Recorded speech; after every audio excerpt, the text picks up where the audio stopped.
Сәлеметсіздер ме, құрметті оқырмандар, 2 сыныптың қазақ тілі сабағы 59-шы сабақ. Бүгінгі сабақта 34-ші және 37-ші жаттығуларды бірге қарастыратын боламыз. Сабақтың тақырыбы сөйлемдегі сөздердің байланысы. Мәтін тақырыбы бойынша мазмұнын болжай аласыңдар, сурет бойынша әңгіме құрастырып жазасыңдар. Бұл жерде бірінші жаттығуымызда бізде мәтін берілген екен, мәтін тақырыбы бойынша мазмұнын болжап көр дейді.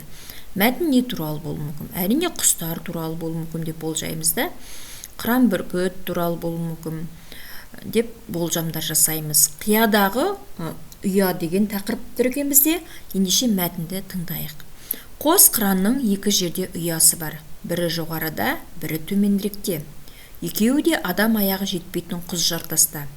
Кей бүркіттерде мұндай ұя саны бұдан да көп болады. Бұл ұрпағын аман сақтап қалудың бір амалы.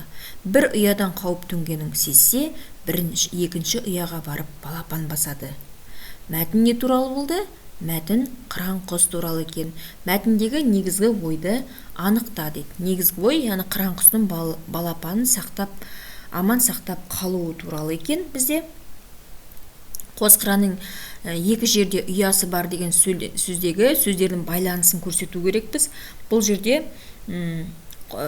қос қыран, яғни қос қыранның, қандай қыранның байланысады, қос қыранның байланысады, неше жерде, екі жерде деген байланысады бір-бірімен. Несі бар? Қыранның ұясы бар. Және ұясы бар деген бір-бірімен байланысып тұрады екен. Ендеше осылай байланысын сызбамен көрсетіп қоямыз. Келесі жаттығуға көшейік. Берілген тірек сөздерді пайдаланып, қысқы ойын тақырыбына әңгіме құрастыр дейді. Тірек сөздер: аяз ата, қалың қар, сырғанақ, балалар зулатып, құмарлары қанғанша ойнады деген сөздерді пайдалануымыз керек екен.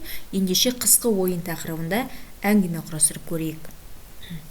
Көптен күткен қысқы демалыс келді.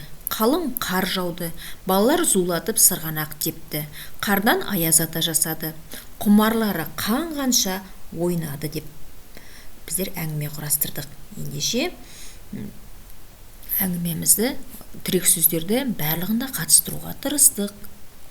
Келесі тапсырмаға қарайық. Бізде сурет және сызба бойынша әңгіме құрастырып жаз дейді. Медеу мұз айдыны. Медеу мұз айдынын көргендеріміз бар ма? Бұл Алматы қаласында орналасқан. Ендеше Медеу мұз айдынына шағын әңгіме құрастырайық. Медеу жасанды мұз айдын. Онда спорттық жарыстар болады. Қыста адамдар демалуға барады. Олар конькимен сырғанауға келеді. Яғни бұл мұз айдында қысы жазы, яғни жасанды мұз айдыны болады екен. Ендеше сол мұз айдында адамдар спорттық түрлі ойындарды ойнауға барады екен. Ендеше осындай бізде шағын әңгіме құрастырылып шықты. Келесі тапсырма бізде 37-ші жаттығу: сөйлемдерді қатесіз көшіріп жаз дейді. Қоршаған орта біздің ортақ үйіміз. Оны қорғау керек. Кез келген жерге қоқыс тастама. Сөйлемдегі сөздердің байланысын тап дейді. Бұл жерде қоршаған орта бір-бірімен байланысады. Біздің ортақ үйіміз бір-бірімен байланысады. Және кімнің үйі? Біздің үйіміз деген байланысады. Оны қорғау керек. Оны не істейміз? Қорғау керек. Оны қорғау керек. Және қорғау керек деген бір-бірімен байланысады екен. Кез келген жерге қоқыс тастама. Қоқыс тастама деген байланысады бір-бірімен. Және кез келген жерге. Және жерге тастама деген бір-бірімен байланыста тұр екен. Ендеше сөйлемдердің бір-бірімен байланысын көрсеттік.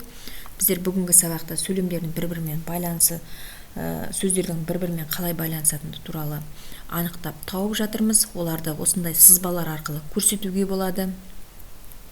Және бірнеше тақырыпта мәтіндер құрастырдық. Құрметті оқырмандар, сіздерге каналымызда тапсырмаларды бірге орындау түсінікті әрі нақты болса, каналға тіркелуді ұмытпаңыздар. Келесі сабақта кездескенше сау болыңыздар.